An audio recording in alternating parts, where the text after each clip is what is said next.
أعوذ بالله من الشيطان الرجيم بسم الله الرحمن الرحيم سورة الأعراف آية number 26. يا بني آدم قد أنزلنا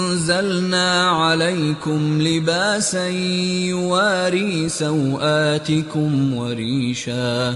ولباس التقوى ذلك خير ذلك من آيات الله لعلهم يذكرون. اے آدم علیہ السلام کی اولاد، ہم نے تم پر لباس اتارا جو تمہاری شرمگاہوں کو ڈھانپتا ہے اور آرائش اور زیبائش کا سبب بھی ہے، اور اس سے بڑھ کر تقوی کا لباس جو ہے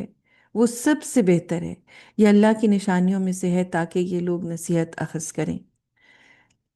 اسی پچھلی آیت میں جو ہماری بات ہو رہی تھی کہ اللہ سبحانہ و تعالیٰ کے حکم کی خلاف ورزی کر کے حضرت آدم اور حضرت حوا کا جو جنت کا لباس تھا، جو شاہی لباس تھا، وہ اتر تو گیا،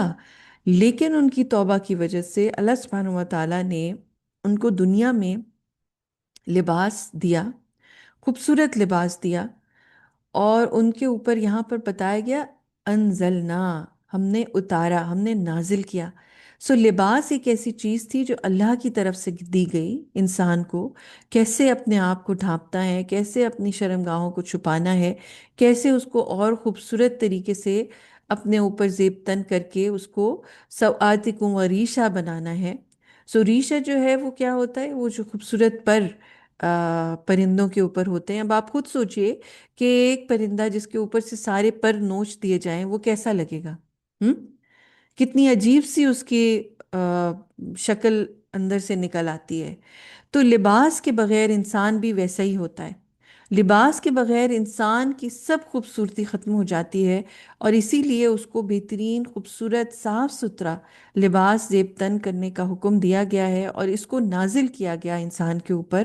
اور بہترین لباس تقوی کا یہ زیادہ اچھا کیوں ہے؟ اس لیے کیونکہ جب انسان کو اللہ کا خوف ہوگا تو وہ بہترین طریقے سے اپنے آپ کو کور کر کے رکھے گا، ایک ہمبل طریقے سے، ایک ماڈسٹ طریقے سے اپنے آپ کو وہ کیری کرے گا۔ اور یہ اللہ کی آیات کہیں گئیں، یہ اللہ کی نشانیاں ہیں، دیز آر کلوز فرام اللہ سبحانہ و تعالیٰ، تاکہ انسان نصیحت حاصل کرے، تاکہ انسان کو ریمائنڈر ملے، تاکہ انسان کو اللہ کی یاد تازہ وہ ہو اس کے اندر، اس کے دل کے اندر۔ کیونکہ ایک لباس ایسی چیز ہے جو کہ ظاہری طور پر پہلی چیز انسان کو نظر آتی ہے، باہر دیکھنے والے لوگوں کو پہلی چیز انسان کا لباس نظر آتا ہے۔ صرف جب وہ لباس اللہ کے احکامات کے مطابق ہوتا ہے تو وہ کہ ایک کلو بن جاتا ہے اللہ تک پہنچنے کا، وہ شخص، وہ انسان جو ہے وہ اللہ کی یاد کا سبب بن جاتا ہے، اس کے ذریعے سے اوروں کو اللہ یاد آ جاتا ہے۔ ایک لباس اتنی سٹرونگ چیز ہے کہ جس کو اللہ سبحانہ و تعالیٰ نے نازل کیا اور اس کو تقوی کے ساتھ مشتق کر دیا، یعنی انسان کا ایک ماڈسٹ طریقے سے ڈریس اپ ہونا اس کی تقوی کی نشانی ہے، گاڈ فیئرنگ ہونے کی نشانی ہے، اللہ کانشسنس ہونے کی نشانی ہے کہ وہ کتنا زیادہ اللہ سبحانہ و تعالیٰ کی محبت رکھتا ہے، اللہ سبحانہ و تعالیٰ کا قرب پانا چاہتا ہے، اور ایک ماڈسٹ لیونگ ہی کے ذریعے سے انسان اللہ سبحانہ و تعالیٰ کی محبت حاصل کر سکتا ہے۔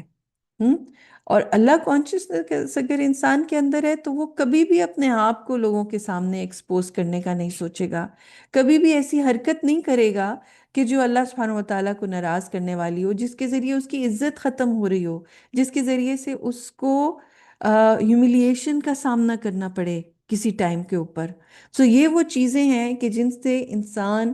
اللہ کا قرب حاصل کرتا ہے، اور اس میں سب سے پہلی چیز لباس ہے، ماڈسٹ لیونگ ہے، اپنی کورنگ ہے، جس کے ذریعے سے اللہ سبحانہ و تعالیٰ ایک مومن بندے کو شیطان کے حملوں سے محفوظ رکھ سکتا ہے، جس کے ذریعے سے انسان کو جو ہے وہ اللہ سبحانہ و تعالیٰ کی محبت اور قرب حاصل ہو سکتی ہے۔